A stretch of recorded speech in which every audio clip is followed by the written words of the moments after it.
Kirk Fletcher here. Just wanted to talk to you a little bit about guitar lessons and me teaching. I'm doing a little guitar lesson thing at Norm's Rare Guitars, and I just wanted to talk about that for a few minutes. Some of the reasons for teaching guitar for me are quite obvious. For me, it's a way to have like a consistent flow of money to come in so I can sustain myself, while gigs are slim and things like that, for me. As well as to try and share some of the things that I've learned along the way from playing for pretty much my whole life.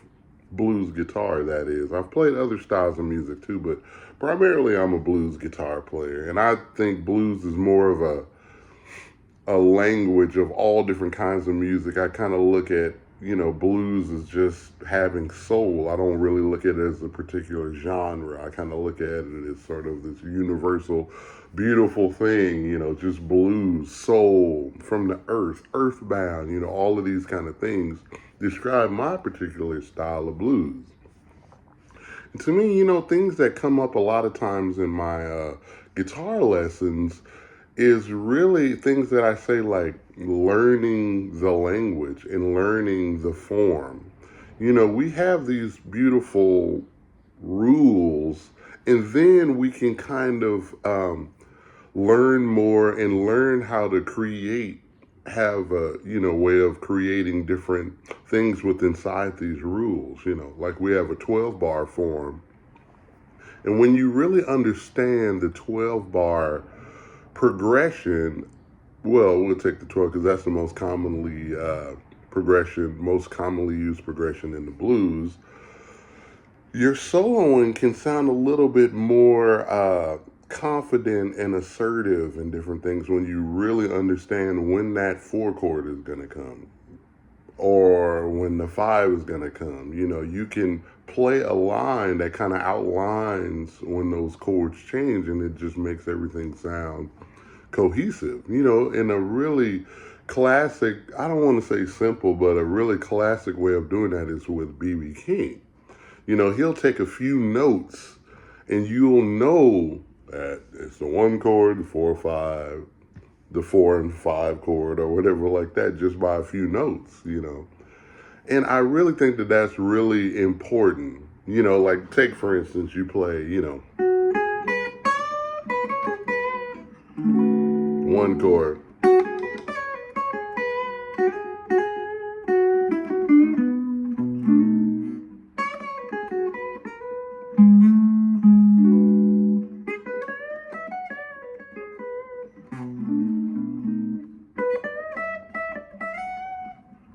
5 chord,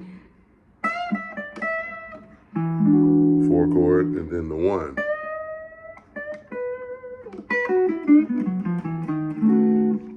So that's kind of what I mean, like outlining those chords in a very, very simple bluesy way, as opposed to playing more of a jazzy way where you're outlining more notes in the chord or what have you, And also, I think that it's very important, I get asked the question a lot, when you're soloing, what do you think about? What are you thinking about? What goes through your mind when you're soloing? And for doing this so long, as a child, I spoke as a child. As an adult and as a person that's played my whole life, I've tried to, incorporate many different things throughout my musical career. Maybe I was into Stevie Ray Vaughan to start out. Maybe I was listening to Robin Ford, maybe BB, Albert, T-Bone Walker, Junior Watson, Hollywood Fats, funk guitar players, Larry Carlton, all these different guys, and I've tried to take information like phrasing and different ideas like that of these many different guitar players and sort of take the things from their playing and kind of combine it into things from my own personal playing, So when I'm thinking, I kind of look at it as like a book. You have a title of a book, and then you have the chapters, and you kind of, this chapter is called this, so I might, on the slow blues, be playing, okay, the title of this is T-Bone Walker. I'm thinking T-Bone Walker. okay, now what can I do to, play in the T-Bone Walker style, but make it my own?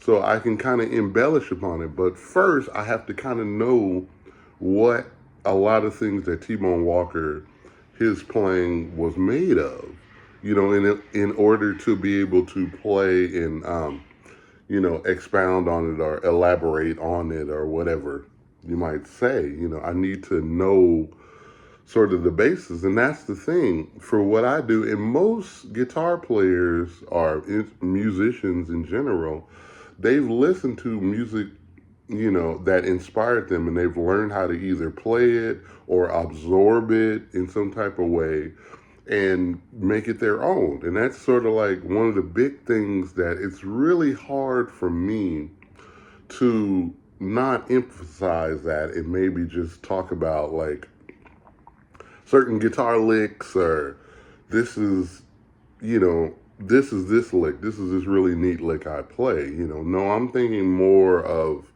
music that excited me, that was very exciting to me as a child. And I've really tried to capture that feeling and that way it moved me. That's the way that's music for me.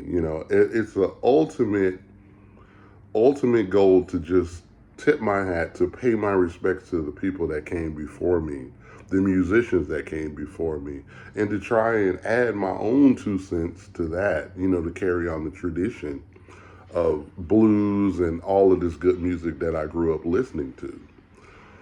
So those are some of my things. So that's what I think about when I play a solo.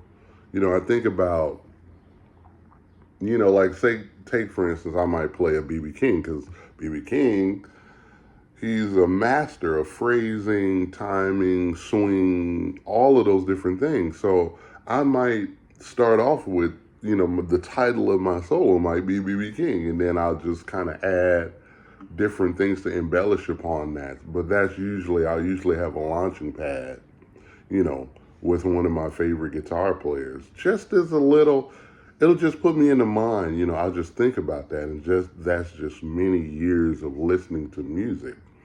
So I would, advise an upcoming blues guitar player, a person that wants to further delve into blues guitar, to definitely listen to, blues guitar people that have come before: Robert Johnson, B.B. King, T-Bone Walker, Eddie Taylor, Jimmy Rogers, Willie James Lyons, Jimmy Dawkins, Robin Ford, Larry Carlton, all of the people that have nice phrasing. Or if you're not into any of those guys, pick a guy that you're really, really into and he moves you the way he plays, and try and figure out what his playing, what makes it tick, what moves you about it, and try and kind of dissect some of that stuff, or at least listen to it a lot and listen at what he's doing. Maybe he's playing more major pentatonic, maybe more minor pentatonic.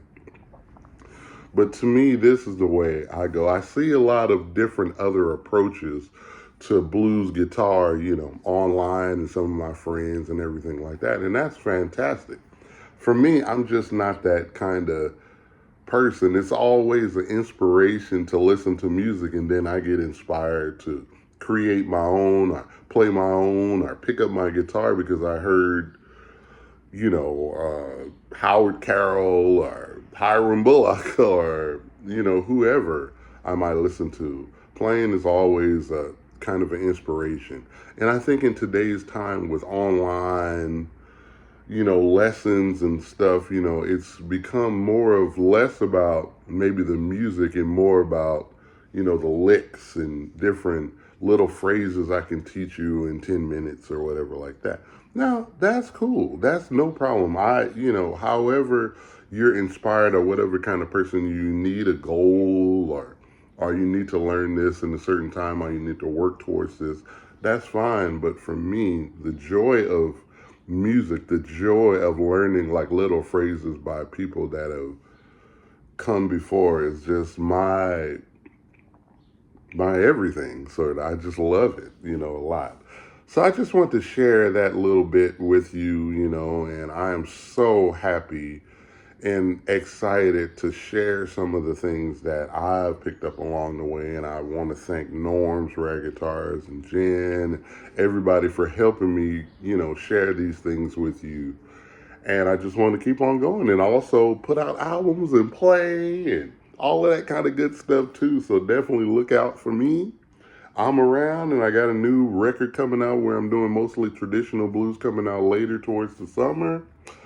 And yeah, just look at my social for all different other kinds of things going on with me. All right. Hope you're doing good, and I'll talk to you.